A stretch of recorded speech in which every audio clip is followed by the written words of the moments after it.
film runs counter to the ugly narrative that many people were labeling protesters as thugs and the source of the riots. The majority of the protesters were simply exercising their First Amendment rights, the same rights that were guaranteed by this nation's founding fathers.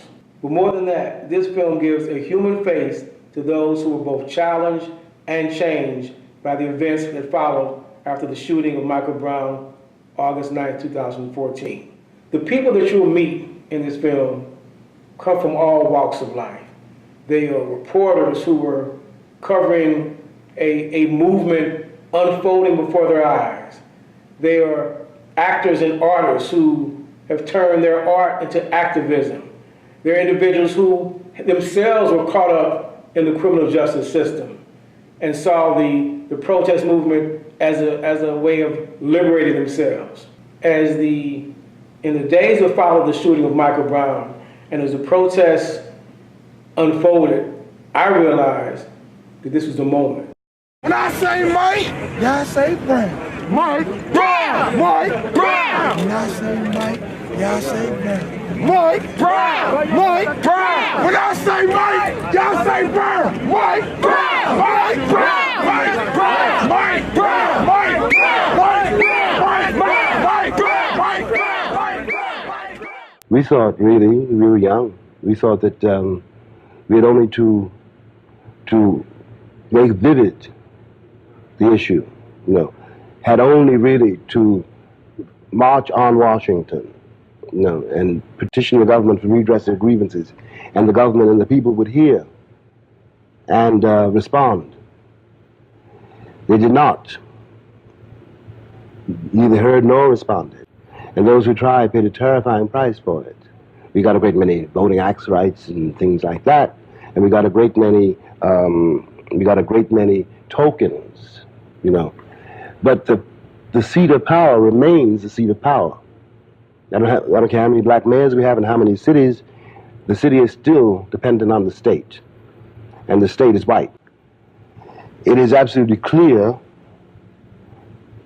to the dullest mind that our countrymen are prepared to betray us for safety, for the illusion of safety.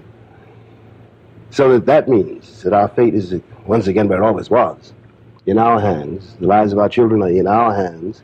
The terrible battle is to deal with the institutions, every single one of which is racist. How to wrest our autonomy out of the jaws of this and save our children is a task which will take us into the 21st century.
My father, we had to talk about movements, and we listened to Al Sharpton's radio stations for some odd reason.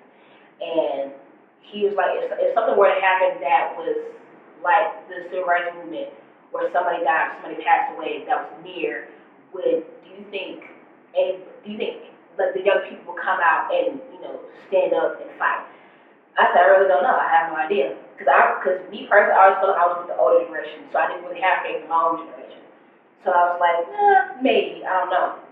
And he was like, if somebody at your age were to die, and die of an untimely death, would your generation come out and and be a support. I'm like, I don't know, it would have to happen for me to really have an opinion about it. And then Michael Brown passed away, got killed. And to see what we talk about come to fruition and young people come out with no thought, just dropped everything, dropped their jobs, dropped, everything that was of importance, was just like, that's not important right now, right here, right now, this moment right here is important. That was just like, just flabbergasting me. I was like, wow. We gon' shut this shit down! We gon' shut this shit down! Like, we don't have the church background or that, our fellow protesters, brothers and sisters had in Selma. Though we have the same courage and the same energy, we don't have that background. But we do have that discipline and we do have that knowledge of the system and how it's treating us. He's with another male. He's got a red Cardinals hat, white t-shirt, yellow socks, and khaki shorts. He's walking up back to the... On August 9th, I was playing basketball at Larimore Park in Spanish Lake. Everybody was talking about, what was going on. And, I thought it was just regular. Like, it happens to us all the time. It's just normal. But, they let them stay out there for 4.5 hours in the sun. On August 9th, I was actually at work, and I had seen the picture of Michael Brown lying on the ground on my TL, and I thought it was a joke, and I was like, haha, that's not funny at all. Like, who would put, a person's body on social media for the whole world to see? So I ignored it, and then I kept seeing it each time I looked on my Twitter, and I kept seeing it. It was like everywhere. So okay, this is everywhere. What could this be? So I read it. It said Michael Brown in Ferguson, Missouri, or a black man in Ferguson, Missouri, shot down. This, that, and the third. So I'm like, Ferguson, like 10 minutes out, Ferguson, like right down the way, Ferguson. Oh, this can't be happening like right here, right where I live. I were actually on house arrest, and when I heard about it, I was watching the news. I was kind of already waking, because I was going through a situation with the police, basically putting a case on me just because I'm black and I'm young and I've been through the jail system before. About, I guess around 4 o'clock or 4:30 on the afternoon of August 9th, I looked at my phone. There was a voicemail from the Saturday editor, and asking me to give him a call about something in Ferguson. He didn't really specify. Maybe he said there was a police shooting. The way that the Post-Dispatch is set up, there's two-day reporters on Saturday. One covers police, one covers what's called general assignment. And the general assignment reporter is getting married the next week, so she had to get out of there. And at night, we only have one reporter who covers police. Well, the editor said to me, asked me if I could come downtown, because he thought this was kind of an evolving story. Get us several more units over here. There's going to be a problem. Are there any available Ferguson units who can respond to Canfield and Copper Creek advised? There were people, organizers, like from New York and other places, contacting Moore, the agency that I work with, saying, we want to come down and do something. Now, like, people are in other places are getting this sense that this is a big thing, and I'm like, it probably is, because we're here in St. Louis and close to it, and sometimes our perspective is a little different from people looking at it from the outside. But when I started seeing that interest, when I started seeing how militant the cops were and how courageous the youth were, saying no, not this time, we're not going to be shooed away and chased away, I said, yeah, this has some heft to it. This is going somewhere. Before even Michael Brown passed, my homeboys in Chicago, 4 of them had passed. John, Juan, it's just so crazy. Bernard, like, they all left, and I was like, why can't I get up there to see them? And God was just basically like, it's not your time to move yet. So when I did hear about it, I was devastated, and I was like, I gotta let my voice be heard. So I decided to ride my bike to Canfield every day from Spanish Lake just to recite poetry to the people. And I was like, my voice will be heard. We can't let this happen like every other death of a black boy or a black woman. We can't just continue to push this under the rug, because we keep pushing this under the rug. You never know, this could be our son, our nephew, our daughters or whatever.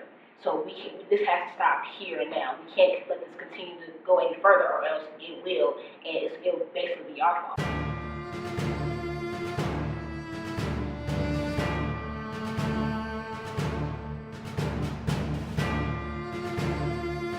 Does this movement need a singular leader, as some suggest, and why or why not?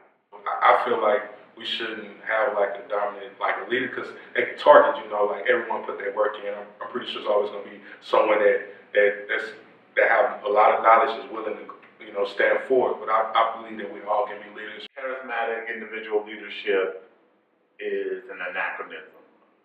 We had Dr. King, and in fact, he was not by himself. He was frontman and brilliant. I'm not deluded for a moment to think that everything, every thought came from him. Obviously, there's historical, records that it was lots of folk, that were on that team thinking things through, making, tactics of what's the best thing to do.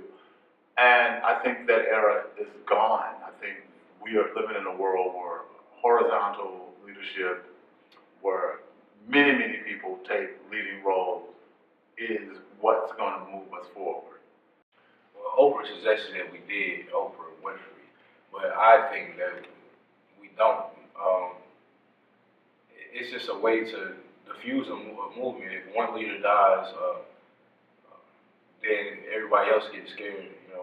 It's the same thing with when they crucified Jesus. A lot of people don't understand that Jesus didn't want us to follow him. He wanted us to go out and meet him and do as he did. And so we all do that.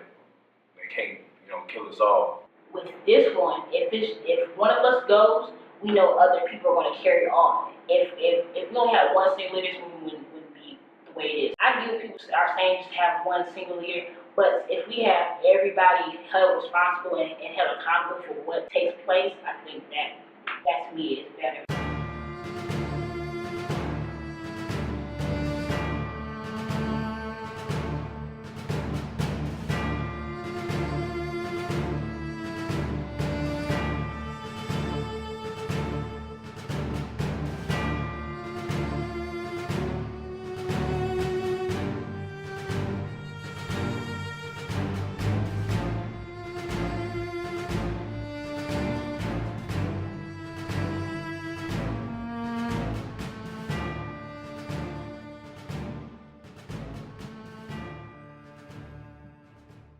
David Carson, photographer, who was up there, and I'm going to say it might have been around 9:30, maybe between 9 and 10, sent me I guess it was a Vine or a YouTube video or something. It was just a kind of a snapshot of what was going on, and it showed police dogs.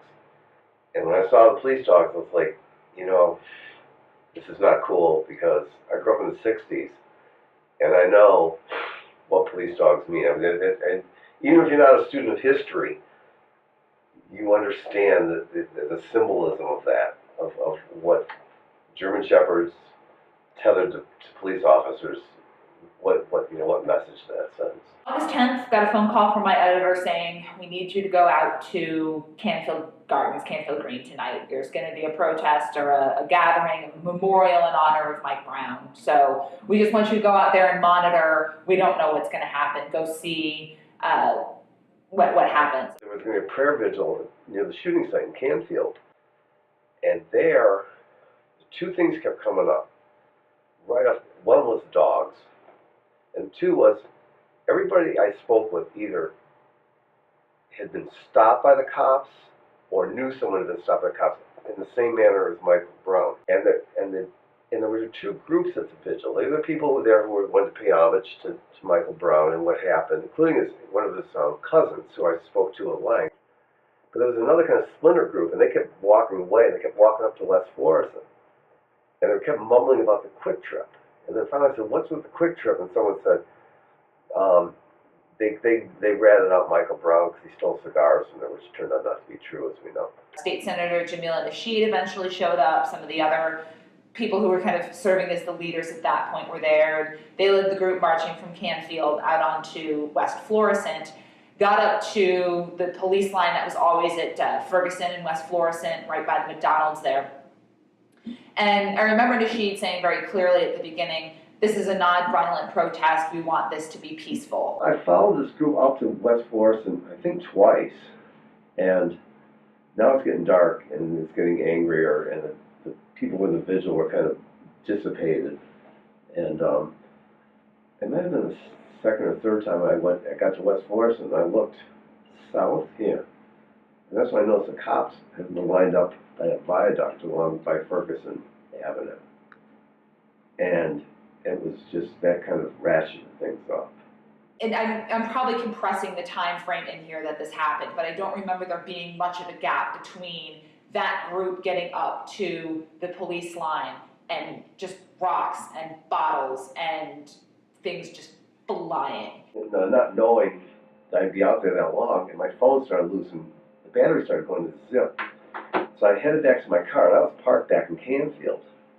So I went to charge my phone, and I called the desk, and I noticed like kids were piling in cars, and then I could hear like, I guess now I know now there were gunshots. So I got most of my phone charged up to about half, and my editor said there's something going on at the Quick Trip.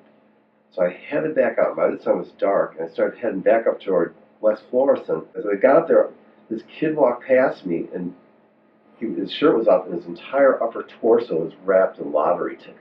The police pulled back relatively quickly and just sort of conceded that stretch of West Florissant between the Quick Trip and Ferguson kind of to the group, to the people that were out there. And that's when you started seeing the Quick Trip getting looted and the windows getting smashed out of all of the different businesses. And I saw Michael Brown's cousin, and he was standing there, and he said something like, this is not what this has to be about. This is ruined, this is not the message. The message needs to be, we need to resolve these problems and everything else. I quoted him. And just then I felt, my peripheral vision, I saw something, and we were standing in front of that barbecue, Red's Barbecue, and I realized that people were so much throwing bricks at Red's Barbecue, and I was standing between the brick throwers and Red's.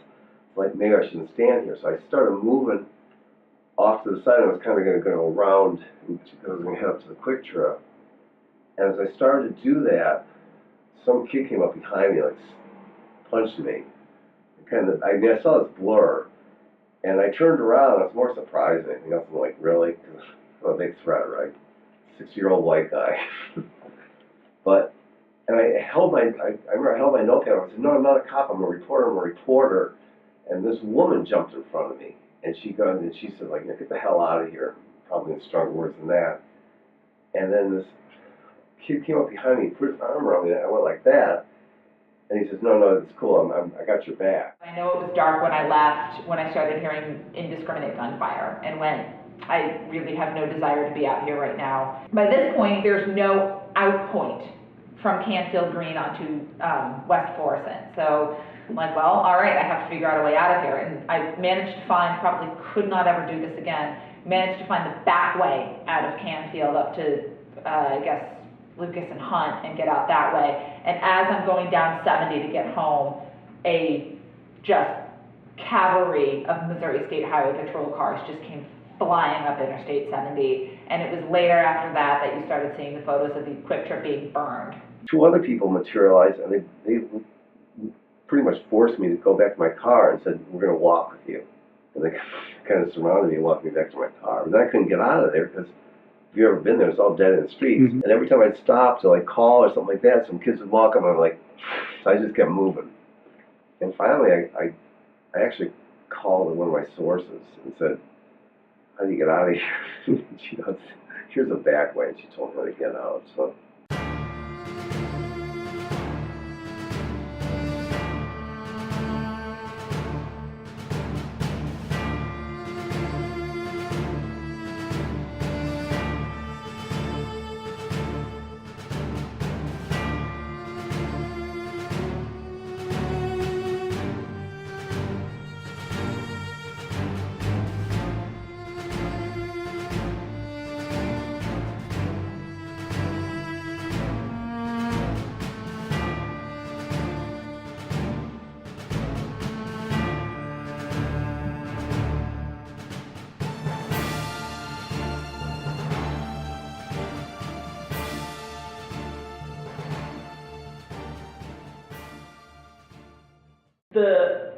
The thing that struck me most was just how it looked, like the look of it all. It's like I rolled down that street, West Florissant. I rode a bike down West Florissant. I walked down West Florissant. I've driven down West Florissant. What they called Ground Zero was where I got my gas every Monday and Thursday. And just to see it look like an occupied third world country, it was just like something you can't even explain. And that was the thing that was most striking, to see my neighborhood turn into what looked like a war zone, an unbalanced war zone, because the protesters really didn't have any sort of weaponry. It was like an occupied area.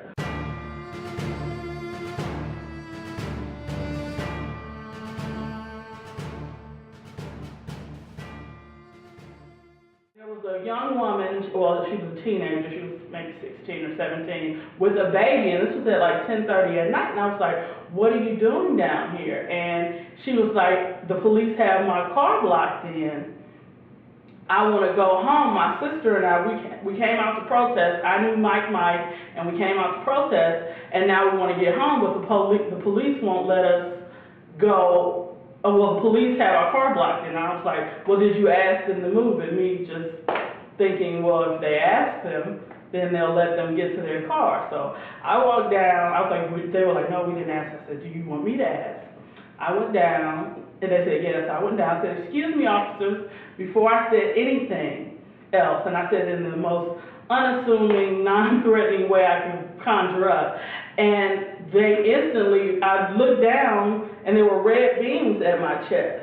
They had their guns drawn. Like, before I knew it, I was like, I'm not a protester. And so that was my first experience with the unrest, first-hand experience with the unrest in Ferguson. Okay, we're taking a stealing in progress from 9101 West Florissant, 9101 West Florissant. Subject may be leaving the business at this time. Stand by for further. I'm clear. I'm right here.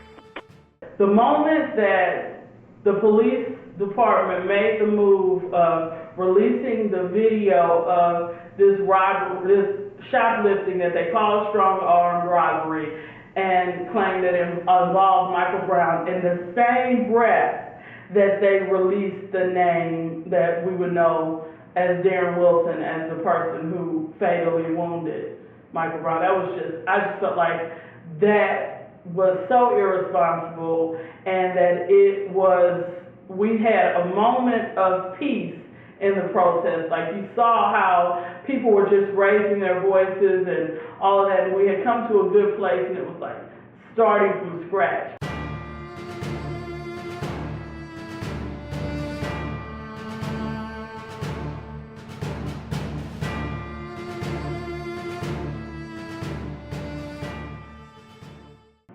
I would say the biggest hero were the young people of Ferguson and the people who fueled the initial protest, the people who normally seem voiceless, powerless, who use their voices for power. They were the biggest heroes because they started it all. Like, people followed their lead as far as them saying, they let this boy lay out here this long, we want answers, we're not going home, you can't make us, we're gonna fight for justice and answers. And so they were the biggest heroes. The system that would make Canfield even exist, to have this separate society within St. Louis and have all of this marginalization and have all this profiling and just have this broken system that profits on the back of people who can't afford it, I think that's the biggest villain in all of it.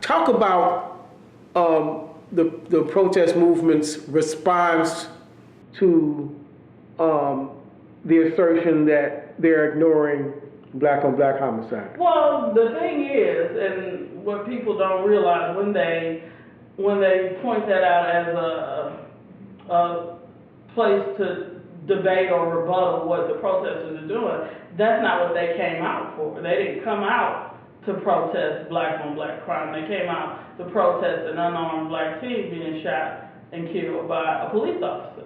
So when I have a story to write, I'm writing along the theme or the frame or the idea that I started with. So that, and then two, black on black crime is actually, white on white crime exists. Black lives matter, white lives matter, but the thing that this is different because you have a person who takes an oath to serve and protect people.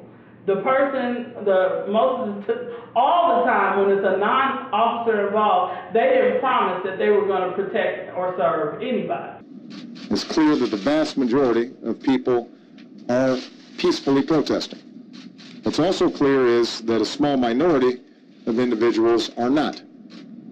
Now, I understand the passions and the anger that arise over the death of Michael Brown.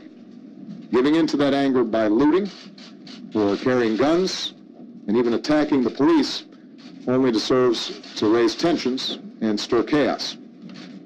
It undermines rather than advancing justice. Let me also be clear that our constitutional rights to speak freely, to assemble, and to report in the press must be vigilantly safeguarded, especially in moments like these. I am really saddened to say he gets very poor marks. I mean,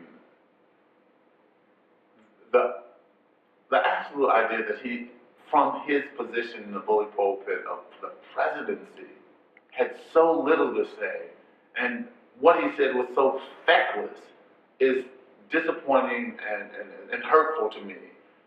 I would have expected him just to say, I'm a member of the African American community, and these are my relatives, these are my folks, to say something that had some heft to it. And he just seemed like he didn't dare to own that space, that time that we were in. And I was just really disappointed in the whole idea of his whole presidency of him running away from race.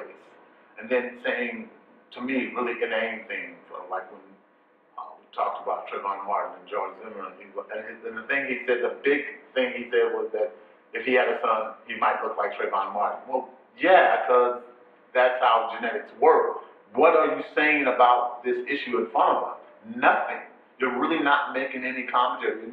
You're on the fence making glib, trite statements of the obvious. So yeah, I'm very disappointed. He'd get an F or something worse. You're a black man, you have black children. This could easily be your child. This could just easily be you. There's no age limit to police shoot and kill you. Look at Oscar Grant and look at Eric Garner. Eric Garner was like, I think in his 40s or whatever, and he got killed. So there's no age limit to a bullet piercing you from a cop's gun.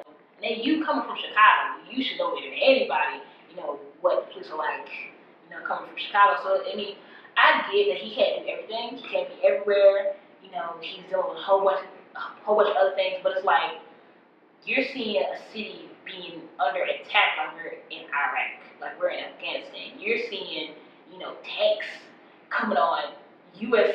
soil. You're seeing, police dressed in riot gear, dressed up like they're going to war. He interrupted his speech in Selma, actually, and a lot of people got crazy with us. A lot of people felt like we disrespected him, but we were just like that close to him, that to reach out and touch him and have all these issues. And he sent the secretary to Ferguson, and it was just like, we want to talk to you. He actually came back and was like, Ferguson has a right to protest. Ferguson has a right to do what they did. And that was good to hear that from him. Even though the media and stuff was like, these dang Selma kids, and they just yada yada, and they kept talking about us and stuff, but Barack Obama stood up for us at that time and moment. So, I know a lot of people don't care for him or care too much about what he's done, but I rock with him. For my bride. justice for us all. Justice for Mike Brown is justice for us all. Which side are you on, friend? Which side are you on? Which side are you on, friend? Which side are you on? Justice for Mike Brown is justice for us all. Justice for Mike Brown is justice for us all. He was a thug. In Ferguson, at the police department, in October, when we had that casket, and I was standing on the front line in front of cops in riot gear, prepared, looking like they were prepared to kill people. I mean, that's, you put riot gear on, they got guns and all that. And I was, you know, with all the people standing there, angry, sad, and unafraid of them. And that was a highly charged emotional event for me. The other moment I would point out is when we did that action that many people, it resonated with many people at St. Louis Symphony. And I was really nervous about it, even though I've done a lot of acting and public things.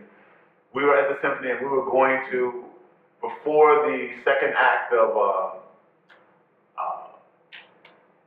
the Requiem started, we were going to just stand up and sing a song for Mike Brown, Which Side Are You On?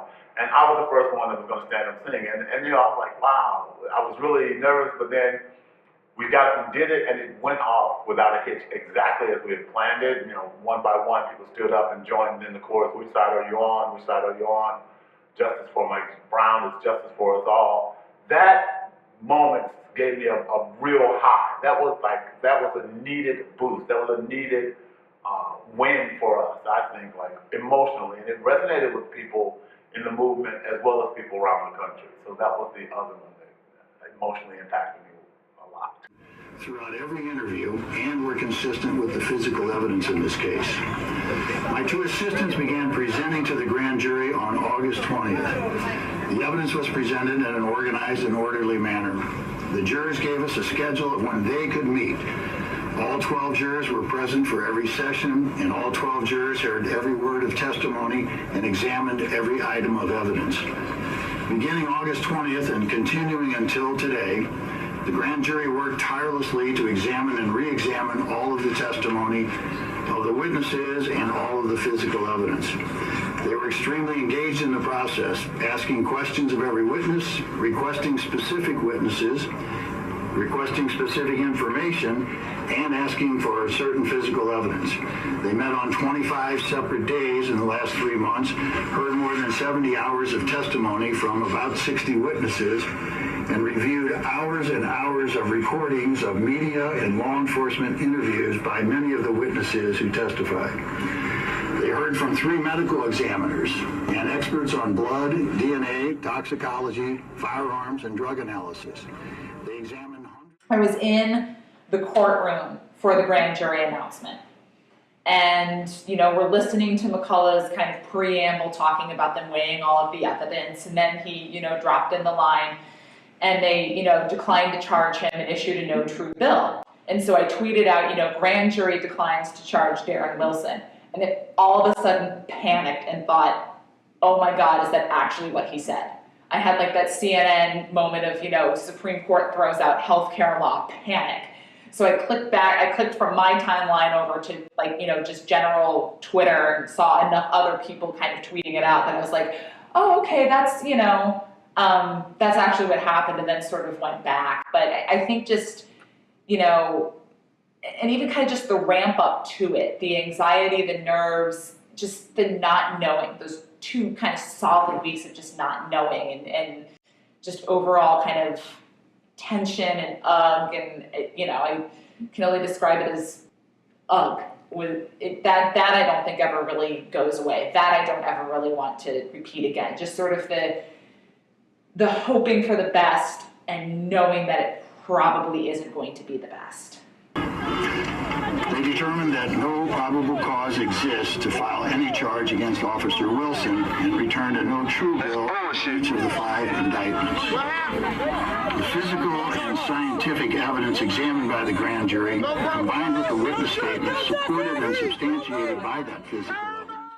So we all sat around TV, and it was taking my McCullough forever to speak, so we were all getting edgy and getting a little irritated because, you know, we were waiting for this for like months. So, and then they kept pushing it off, and then we heard the state of emergency, so we're like, okay, this is going to get real legit, you know, like, hurry up. So, we all sat around waiting for Bob McCullough to speak, and then he finally said that there would be no indictment. I remember everybody just taking a breath, like everybody had to hear, everybody knew it was going to happen, everybody knew there was going to be no indictment, but hearing the words, no indictment, everybody just said, and held it. You heard everybody take the same breath. And it was it was like a numbing, just painful type of like sigh.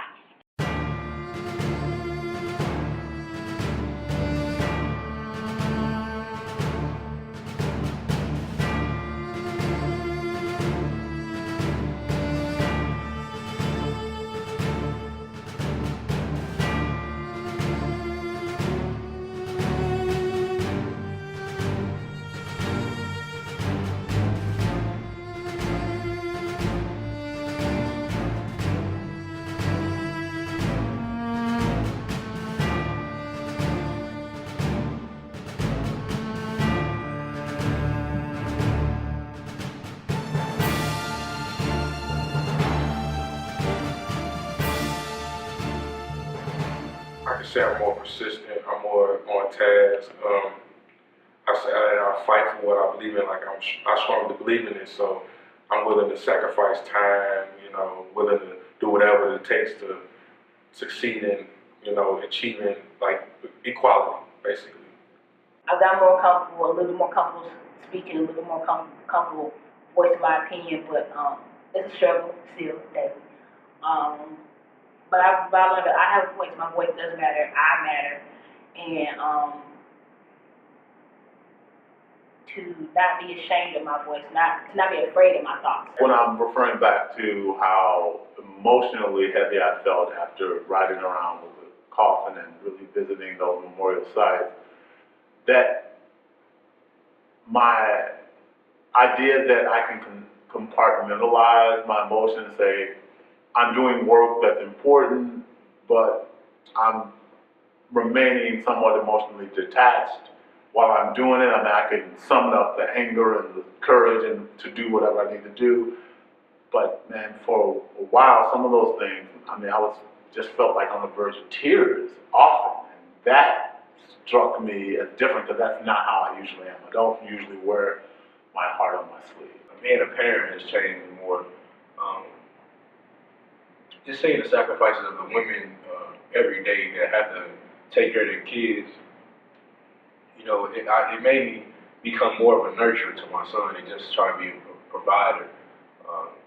Because I noticed that, you know, my dad wasn't there for me when I was growing up.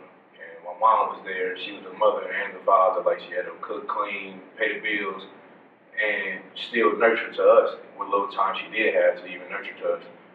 And so it made me realize, like, you know, we as men have to step up and be nurturers to our kids.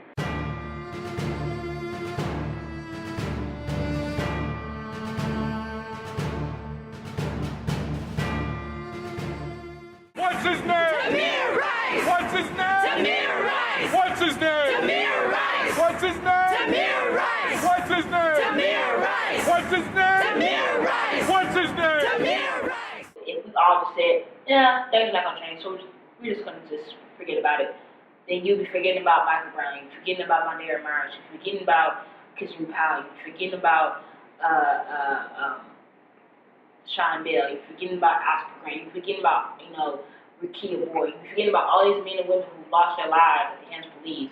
With every iteration of a widespread, massive assault against people of color, against black folk, our consciousness is activated in a different way.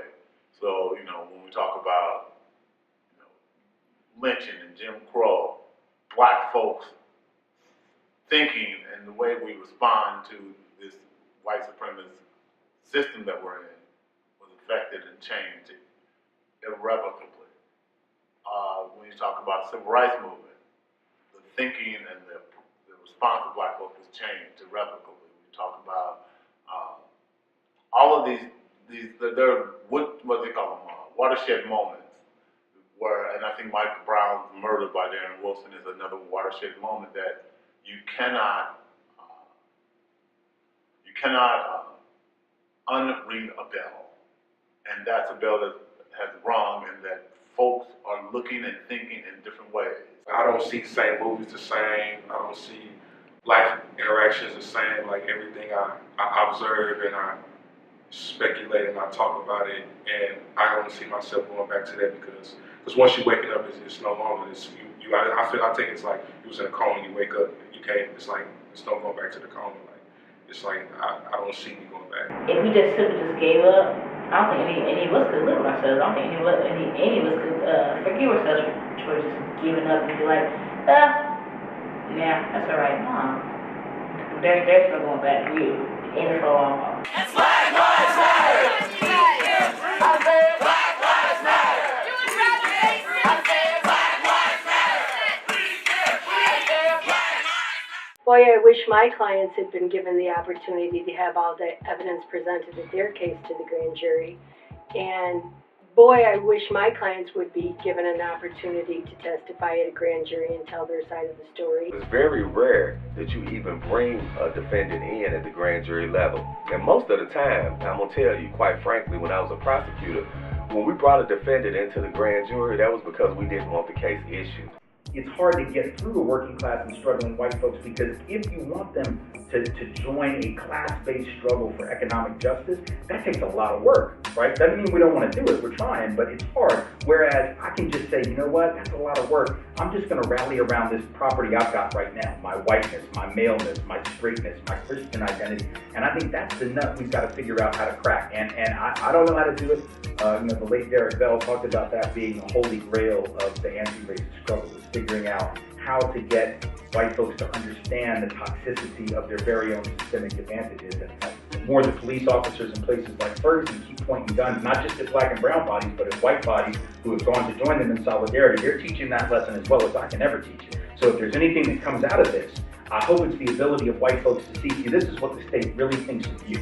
You know, you think they like you because you're white and all, but the minute you actually speak up for justice and speak out against injustice, they will treat you this way. They will point the gun in your face. They will hit you with the tear gas canister. And at the end of the day, they're not really interested in you either. If we don't get it, Shut it down. If we don't get it, Shut it down. If we can't get it, Shut it down. If we don't get it, Shut it down. Ferguson, Shut it down. Carlisle, Shut it down. Painesdale, Shut it down. Berkeley, Shut it down. Glenwood, Shut it down. Hazelwood, Shut it down. Hillsdale, Shut it down. Wellstar, Shut it down. Haley Hill, Shut it down. Bonita Park, Shut it down. University City, Shut it down. Painesdale, Shut it down. 100 days, still no justice. 100 days, still no justice. 100 days, still no justice. 100 days. You are a member of the community before you are an officer of the law. You are a king before you are an officer of the law. We want everybody to know that we're not talking about thugs and criminals. We're talking about our children. I ain't gonna let nobody turn me around. Turn me around. Turn me around. I ain't gonna let nobody turn me around. I'm gonna keep on walking. Keep on talking. But understand that while we're out here, we're out here with a purpose and an objective.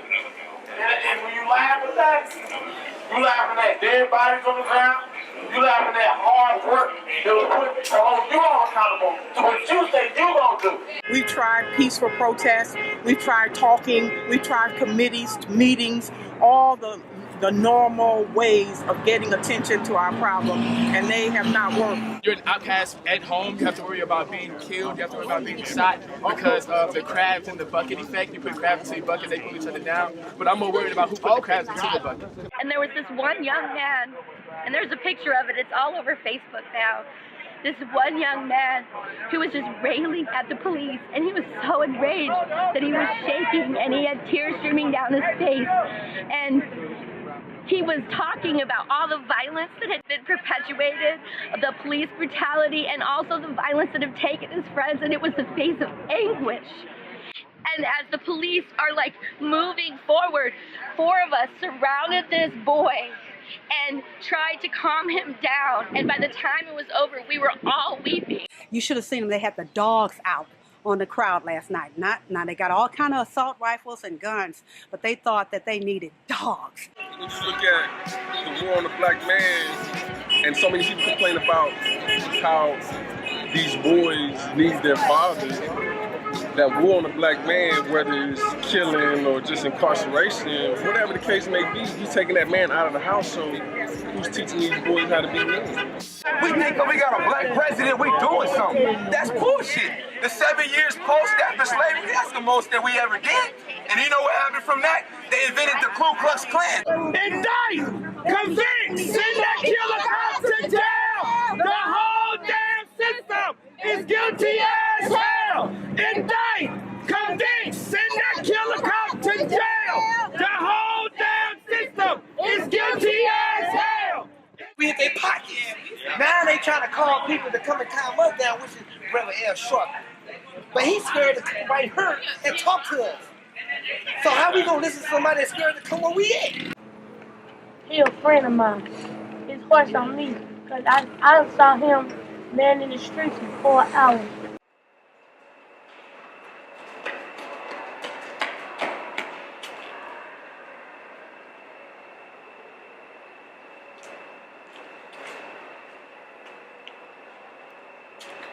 America, it's me. You told me. We hold these truths to be self-evident, that all men are created equal, that they are endowed by the Creator with certain unalienable rights. Emmett Till was not a victim.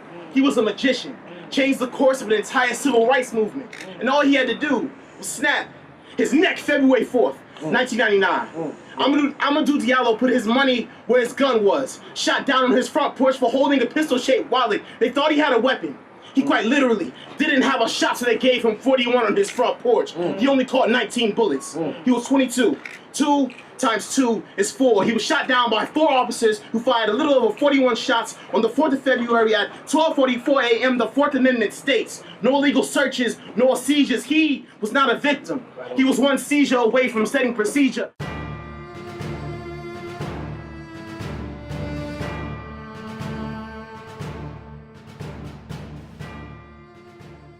Black Lives Matter started actually in 2013 as a national organizing project after George Zimmerman was acquitted in the murder of Trayvon Martin. Folks like Patrisse Cullors and Opal Tometi, who are co-founders of Black Lives Matter, each of us felt deeply that it was important for us to build a base of people who were ready to counter anti-Black racism, which permeates our society. You took my son away from me. You know how hard it was for me to get him to stay in school and graduate. You know how many Black men graduate? Not many. Because you bring them down to this type of level where they feel like they don't got nothing to live for anyway. Usually I might clown, but right now, this one's for Mike Brown, so pipe down. We gotta stop all the rioting in the streets. We ain't doing nothing but proving we animals to police. Another child dies, another mother cries, another neighborhood left with a whole bunch of whys. Why did they pursue him? Why they had to shoot him? But I don't think that the answer is everybody looting. But forget that copy deserves state time. They let Zimmerman off, this cop ain't learned from Trayvon. I'm just sitting here dropping a little tear of knowledge, cause Mike Brown ain't even lived to see a day at college. He would've started sewing it as an empty seat in class, all because of these demons hiding behind a badge. So screw that badge, screw your protection, and screw that law, carry your weapon nothing but some of these stores y'all looting is black owned. I know it's for a cause, but some of them still have families at home. It's not a black or white thing, it's about abusing the law. I can't imagine Dorian's face when he saw Mike fall. My tears wetting the page while I'm writing this. I know y'all so in tune, if you're not, why you fighting it? Just let go. Let your heart beat and never lose control. And God rest his soul, cause I am Mike Brown.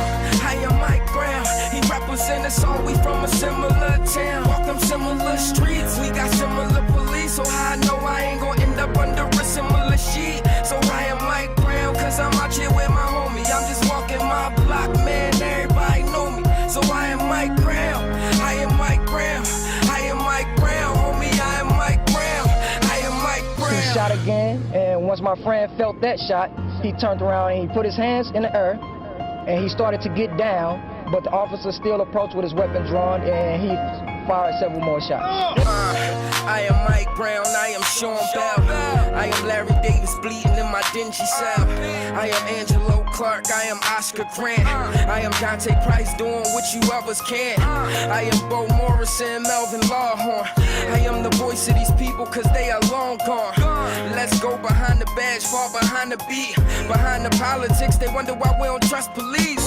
They wonder why we carry nines on us. They look for drugs but shoot for anything they find on us. I am Justin Sid fighting for my life kicking.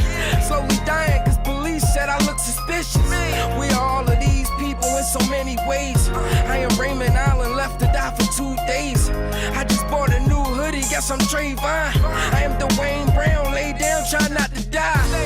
Pause, I feel my heart beating slower, listen. And all you dealing with is maybe gonna lose your pension. You might not notice this, but this the new form of lynching. I got my hands up, but still I see that cop inching. The mystery of this, I think I never know. Why they had to shoot him down, couldn't just let him go. The mystery of this, I think I never know. Why they had to shoot him down, couldn't just let him go.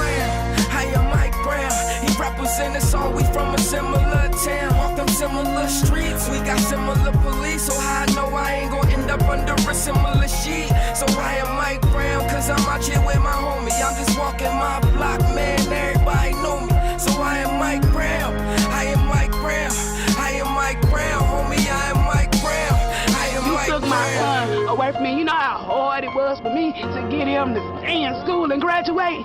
You know how many black men graduate? Not many. Because you bring them down to this type of level where they feel like I don't got nothing to live for anyway. They're gonna try to take me out anyway.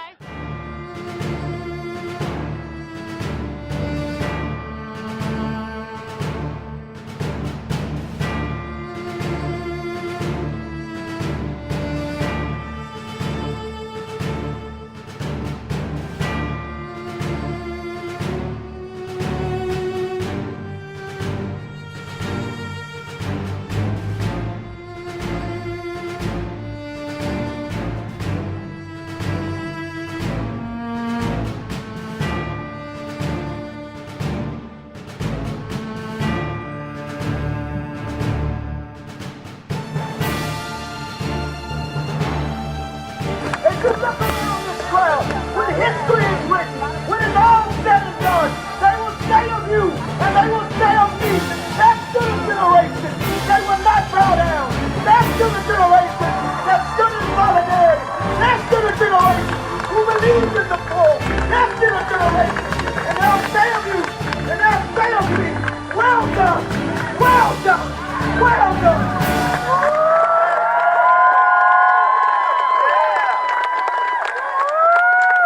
What's his name? What's his name? What's his name? November 25th, 2006, they rang Sean's bell.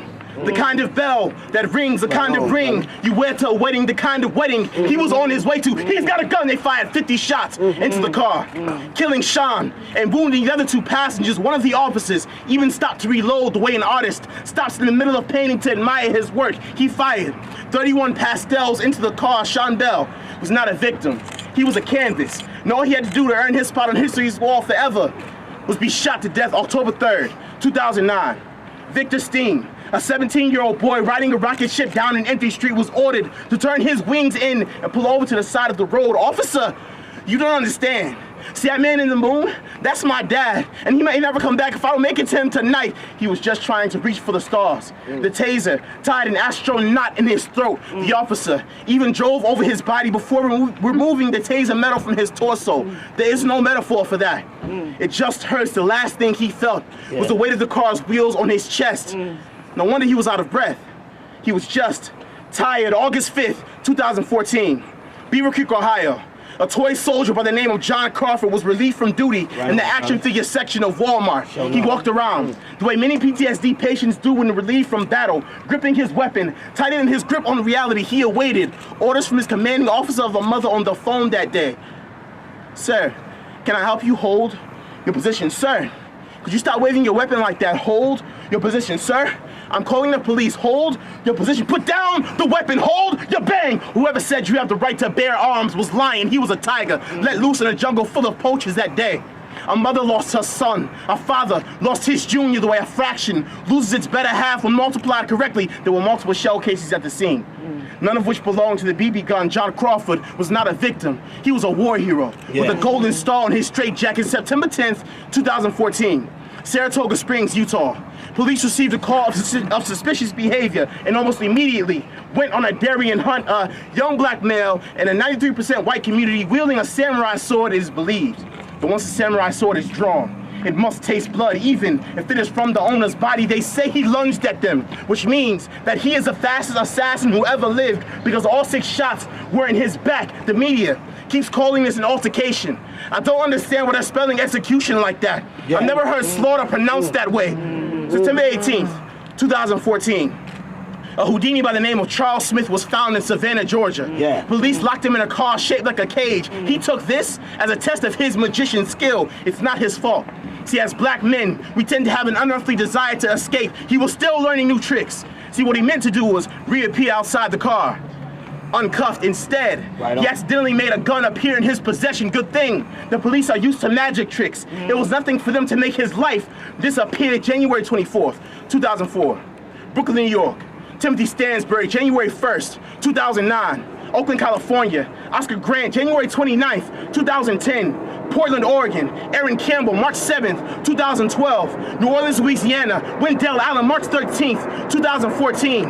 Lawton, Oklahoma. Daniel Martin, August 9th, 2014. Ferguson, Missouri. Michael Brown, August 12th, 2014. Los Angeles, California. Ezel Ford, September 23rd, 2014. New Orleans, Louisiana. Cameron Tillman, October 8th, 2014. St. Louis, Missouri. Vonder Myers. I apologize if I have trouble pledging allegiance to a flag that has been determined to do us part and leave our black bodies dangling at the altar with liberty and justice for all. Whoa, North. God.